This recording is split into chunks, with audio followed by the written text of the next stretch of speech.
আপনারা ATN news দেখছেন। সবাইকে আমন্ত্রণ জানাচ্ছি Kazi and Kazi tea presents happening পয়েন্টের আজকের আয়োজনে। সঙ্গে রয়েছি আমি জান্নাতুল ফিরদাউস কবিতা। 21শে সেপ্টেম্বর আন্তর্জাতিক শান্তি দিবস। বিশ্বের মানুষকে শান্তির অনুপ্রেরণা দিতে জাতিসংঘ 1981 সালে এই দিনটিকে ঘোষণা করে। কিন্তু প্রশ্নটা হচ্ছে, আমরা কি শুধু একদিন শান্তি চাই, নাকি প্রতিদিনের জীবনে শান্তির চর্চাটা আমাদের অনেক জরুরি? বাংলাদেশ 1988 সাল থেকে জাতিসংঘের শান্তিরক্ষী মিশনে অংশ নিচ্ছে এবং বিশ্বে শান্তি রক্ষায় সুনামের সাথে তারা অবদান রাখছে। আজকের আলোচনায় আমরা চেষ্টা করব অনেক কিছু জানার, বিশ্ব শান্তি, জাতিসংঘের এই উদ্যোগের গুরুত্ব এবং বাংলাদেশ সেনা, পুলিশ ও অন্যান্য বাহিনীর গৌরবময় ভূমিকা। আমরা কথা বলার জন্য এই বিষয়ে আমাদের সঙ্গে একজন অতিথিকে আমন্ত্রণ জানিয়েছি। তিনি হচ্ছেন অধ্যাপক কর্নেল অবসরপ্রাপ্ত কাজী শরীফউদ্দিন, একজন নিরাপত্তা বিশ্লেষক। আপনাকে স্বাগত জানাচ্ছি আমাদের আজকের হ্যাপেনিং পয়েন্টের আয়োজনে। ধন্যবাদ টিভি কর্তৃপক্ষকে, ধন্যবাদ আমার প্রিয় দর্শক শ্রোতাদের। আজকে হ্যাপেনিং পয়েন্টের বিষয় আমরা নির্ধারণ করেছি প্রতিদিনের শান্তি, জাতিসংঘ মিশনে 35 বছরের গৌরব। শুরুতেই একটু জানতে চাইব যে এই যে দিবসটা, এই দিবসের প্রয়োজনীয়তাটা আসলে কি, আর কেন এই দিবসটা পালন করা হয়, কবে থেকে পালন করা হচ্ছে? ধন্যবাদ। শান্তি কোনো বিলাসিতা নয়, এটা প্রত্যেকটা নাগরিকের ব্যক্তিগত অধিকার, বেঁচে থাকার জন্য, শান্তিতে বসবাস করার জন্য। আজকে আমরা শান্তি দিবস নিয়ে আলোচনা করছি। পৃথিবীতে অনেক দিবস ইম্পর্টেন্ট ডে হিসাবে ডিক্লেয়ার করে এটা করা হয়, যেমন মা দিবস, বাবা দিবস, দেন ভ্যালেন্টাইন ডে, ঠিক এমনি শান্তি দিবস। বাট এই শান্তি দিবসটা ডিক্লেয়ার হয়েছে জাতিসংঘ সাধারণ পরিষদ থেকে। তো জাতিসংঘ সাধারণ পরিষদে এই শান্তি দিবস ডিক্লেয়ারের একটা বিরাট পটভূমি আছে। প্রথমত, বিশ্বে যুদ্ধ নয়, শান্তি চায়, এমনই এক সময় আমরা আলোচনা করছি যখন সমগ্র বিশ্বের কতিপয় রাষ্ট্রে অশান্তি বিরাজ করছে, যখন ইভেন আমাদের মতো দেশে আমরা সহজে শান্তিতে বসবাস করতে পারছি না। শতবর্ষ পরে যখন অশান্তির এই বার্তা নিয়ে মানুষ কষ্টে দিনাতিপাত করছে, তখন আমরা এই শান্তি দিবস নিয়ে আলোচনা করছি। আমরা প্রথম বিশ্বযুদ্ধে অনেক হারিয়েছি, দ্বিতীয় বিশ্বযুদ্ধে অনেক হারিয়েছি। তারপর 1948 সালে আরব ইসরায়েল যুদ্ধ হয়। এই আরব ইসরায়েল যুদ্ধটা সাধারণত সিজফায়ার বা যুদ্ধবিরতির জন্য একটা ডেট ডিক্লেয়ার দেওয়া হয়। এটা 1948 সালের 29শে মে। তো এই 29শে মে 1948 সাল থেকে এটাকে শান্তি রক্ষী দিবস বলা হয়। তারপর আসছি 1954 সালে। 1954 সালে জাপান যখন দেখলো দ্বিতীয় বিশ্বযুদ্ধের সময়ে তারা একটু যুদ্ধের ভয়াবহ তা সম্বন্ধে কিছুটা উপলব্ধি করতে পেরেছে, সমগ্র বিশ্বের স্কুলের শিশুদের নিকট থেকে কয়েন সংগ্রহ করে, এক্সেপ্ট আফ্রিকা মহাদেশ। আফ্রিকা মহাদেশ সারা বিশ্বের অলমোস্ট সমগ্র দেশের স্টুডেন্টদের কাছ থেকে তাদের কয়েন সংগ্রহ করে এই কয়েন গলিয়ে তারা একটা বেল বা ঘণ্টা তৈরি করে, যেটা জাতিসংঘের প্রবেশদ্বারের পাশে ঝুলানো আছে। এইটাকে শান্তি ঘণ্টা বলা হয়। আর এই শান্তি ঘণ্টাটা সাধারণত এই শান্তি দিবস, গতকাল আমাদের যে 21শে সেপ্টেম্বর শান্তি দিবস পালিত হয়েছে, এই দিন জাতিসংঘ মহাসচিব রিং বা বেল বাজিয়ে এটার উদ্বোধন করেন। এই দিনের প্রতিপাদ্য আছে প্রত্যেকটা বছর, যেমন আমরা কিছুটা প্রতিপাদ্য নিয়ে চলি। তা আমাদের এই প্রতিপাদ্য এই বছর 2025-এ act now for the peaceful world, সম্প্রীতি বা পিসফুল ওয়ার্ল্ডের জন্য এখনই আপনাকে দ্রুত পদক্ষেপ নিতে হবে। অত্যন্ত দুঃখের সঙ্গে জানাচ্ছি, আজকেও গাজাতে 68 প্রাণহানি হয়েছে। আর সেই মুহূর্তে আমরা একটা স্টুডিওতে বসে শান্তি দিবস আলোচনার জন্য আলোচনা করছি, এটা আমাদের জন্য সমীচীন বা বোধগম্য নয়। একদমই ঠিক বলেছেন। আসলে জানতে চাওয়ার আছে, এখন তো আসলে যে অবস্থার কথা আপনি বলছিলেন, এটি আসলেই খুবই মর্মান্তিক একটা বিষয়। প্রতিদিনই আমরা দেখছি ফিলিস্তিনে প্রাণহানির সংখ্যা বাড়ছে। শান্তি দিবস পালন করে কি আমরা আসলেই শান্তিতে থাকতে পারছি? Good, very good question. Before that, প্রথম যেটা আপনাকে বললাম সেটা হচ্ছে শান্তিরক্ষী দিবস। আর শান্তি দিবসটা কেন আসলো? 1981 সালে যুক্তরাজ্য এবং কোস্টারিকা মিলে জাতিসংঘ সাধারণ পরিষদ, তো জাতিসংঘ সাধারণ পরিষদ সাধারণত সেপ্টেম্বর মাসের 3rd উইক মঙ্গলবারে অনুষ্ঠিত হয়। তো এই দিনে তারা এই প্রস্তাবটা দিয়েছিল বিশ্ব শান্তি, আমরা বিশ্ব শান্তি নিয়ে বেঁচে থাকতে চাই। তো এই জন্য এই প্রস্তাবটা হচ্ছে 36/67 1981। তখন থেকে 1981 সাল থেকে 2001 সাল পর্যন্ত এইটা সাধারণত এই সেপ্টেম্বর মাসের 3rd উইকের 1st মঙ্গলবারে উদযাপন করা হতো।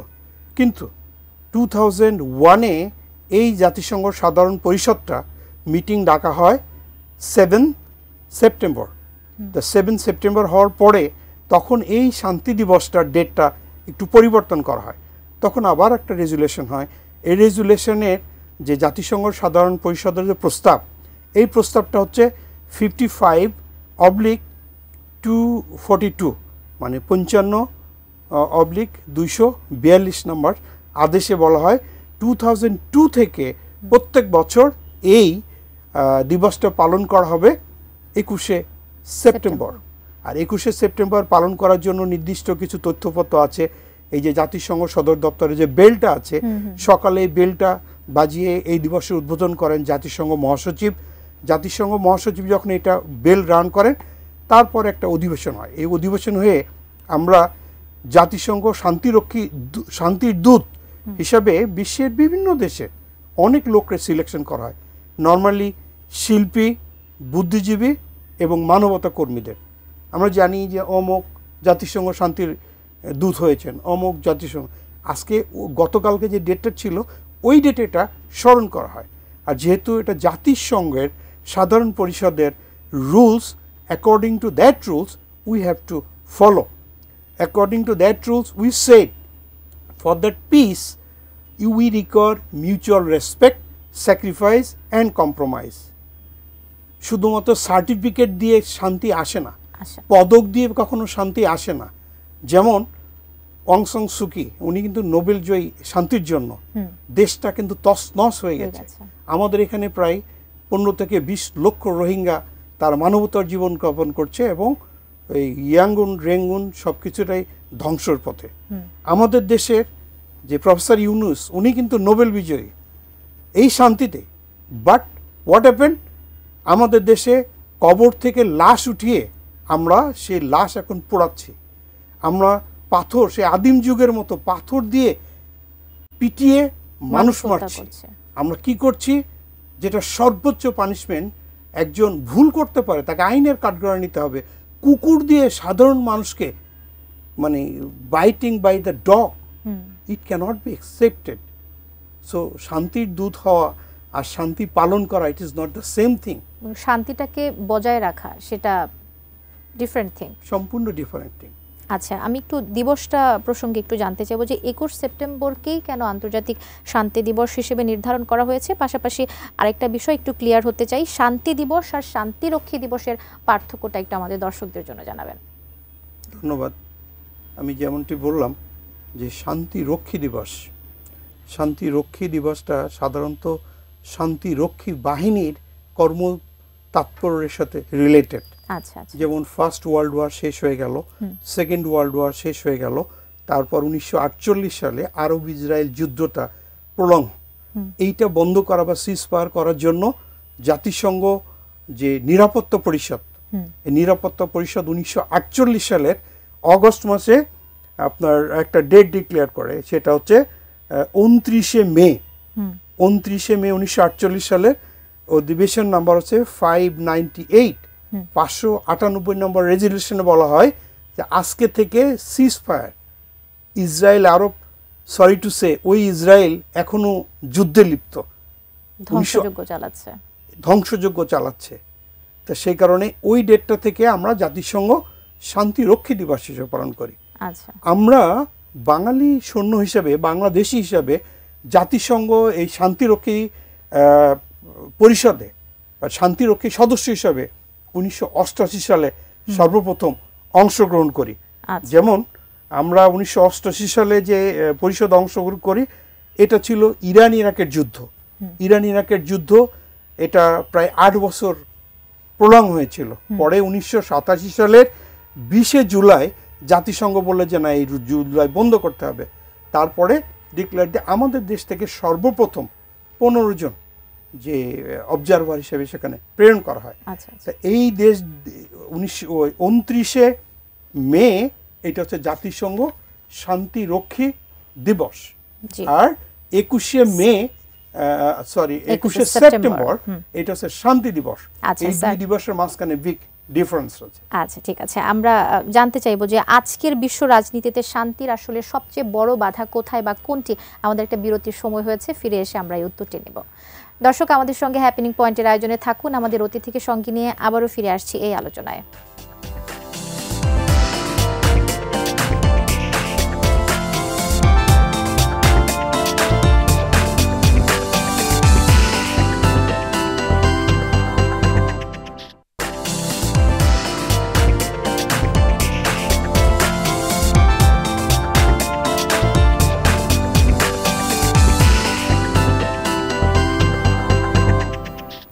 বিরতির পর ফিরে এসে সবাইকে আবারও আমন্ত্রণ জানাচ্ছি Kazi and Kazi tea presents happening পয়েন্টের আয়োজনে। আমরা যেই প্রশ্নটি দিয়ে আপনার কাছ থেকে গিয়েছিলাম আমরা বিরতিতে, আজকের বিশ্ব রাজনীতিতে আসলে শান্তির সবচাইতে বড় বাধাটা কোথায়? ধন্যবাদ। আমি প্রথম যে কথাটা বলে শুরু করেছিলাম, শান্তি কোনো বিলাসিতা নয়, এটা বেঁচে থাকার পূর্ণ অধিকার। এবং সঠিকভাবে বর্তমান বিশ্বের প্রেক্ষাপটে আমরা এটার নোংরার দিক দেখতে পাচ্ছি। অনেক পজিটিভ দিকও আছে, অনেকের সহযোগিতাও আছে। যেমনটি বললাম যে শান্তিতে নোবেল পুরস্কার পেলেই শান্তি প্রতিষ্ঠা করা যায় না। ঈশ্বরচন্দ্র বিদ্যাসাগর, ওনার নাম কিন্তু ঈশ্বরচন্দ্র, ওনার বিদ্যার জন্য ওনাকে বিদ্যাসাগর দেওয়া হয়েছিল।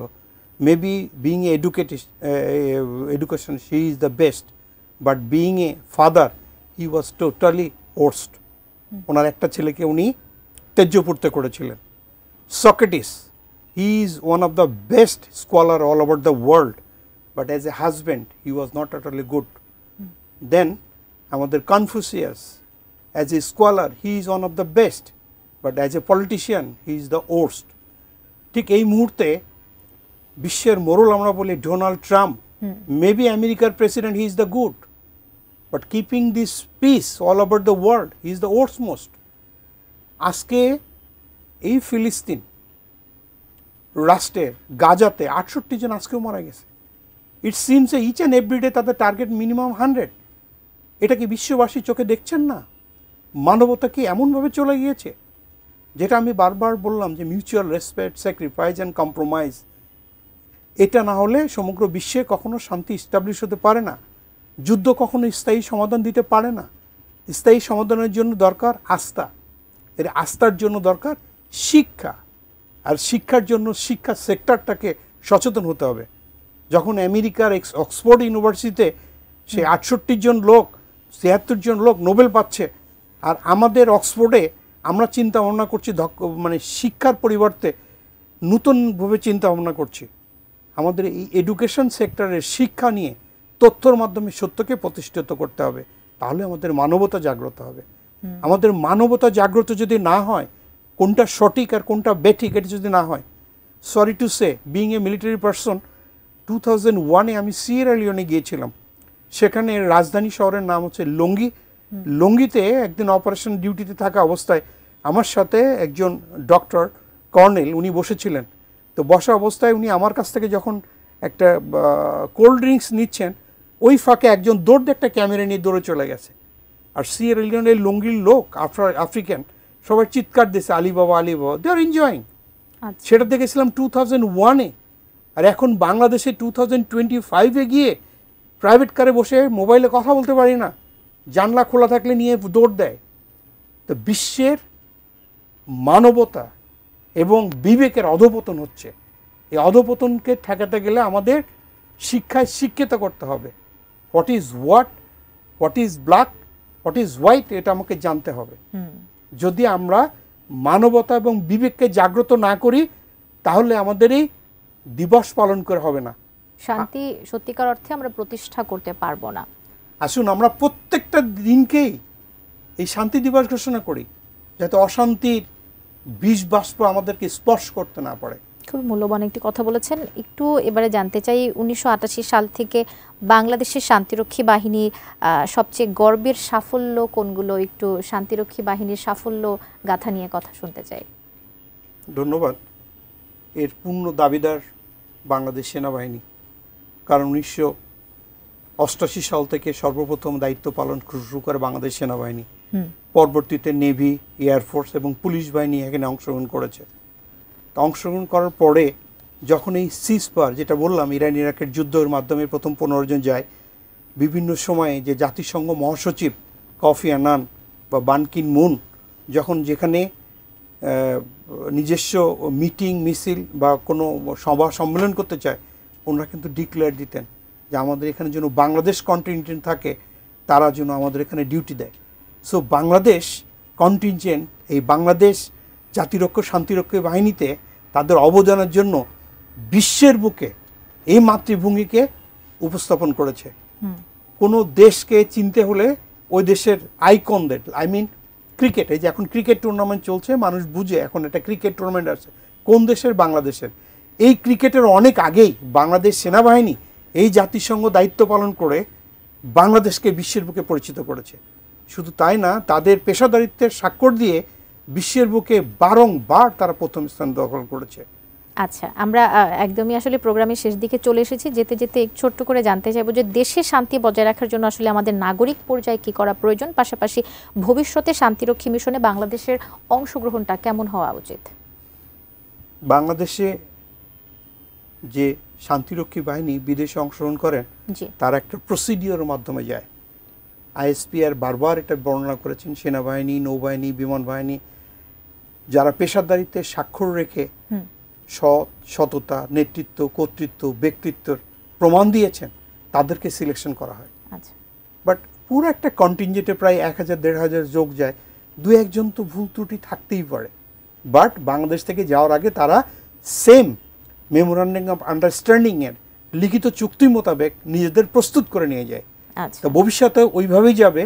বাট একজন বাঙালির সেনাবাহিনীর, বাংলাদেশ সেনাবাহিনীর প্রাক্তন সদস্য হিসাবে আমি চাইব যে বাঙালি বিশ্বের বুকে সেনাবাহিনীর মাধ্যমে যেমন করে তাদের মাথা উঁচু করে আসছে, তাদেরকে যদি আপনারা প্রকৃতভাবে দায়িত্ব পালন করতে দেন, সমগ্র বিশ্বের বুকে তারা যেমন বাঙালির সম্মান রেখে আসছে, বাঙালি পতাকা উত্তোলন করেছে, বাংলাদেশকে একটা শান্তির দেশ হিসেবে প্রস্তুত করতে তারা পারক, সক্ষম হবে। আপনাকে অনেক ধন্যবাদ, আমাদের এই আয়োজনে এসেছেন, আপনার মূল্যবান পরামর্শ দিয়েছেন, অসংখ্য ধন্যবাদ। আসুন আমরা সবাই প্রতিদিন শান্তি দিবস তৈরি করি, অশান্তিকে দূরে ঠেলে সবাই শান্তিপূর্ণ বিশ্বে বসবাস করি। ভালো থাকবেন। জি দর্শক, আমরা আজকে কথা বলছিলাম, গতকাল আসলে 21শে সেপ্টেম্বর আন্তর্জাতিক শান্তি দিবস গিয়েছে। বিশ্বের মানুষকে শান্তির অনুপ্রেরণা দিতেই কিন্তু জাতিসংঘ 1981 সালে এই দিনটিকে ঘোষণা করে। আজকের হ্যাপেনিং পয়েন্টে আমরা এই বিষয়টা নিয়ে আলোচনা করছিলাম, প্রতিদিনের শান্তি, জাতিসংঘ মিশনে 35 বছরের গৌরব। হ্যাপেনিং পয়েন্টের আয়োজন এখানেই শেষ করছি। ভালো থাকবেন, সুস্থ থাকবেন, এটিএন নিউজের সঙ্গেই থাকবেন।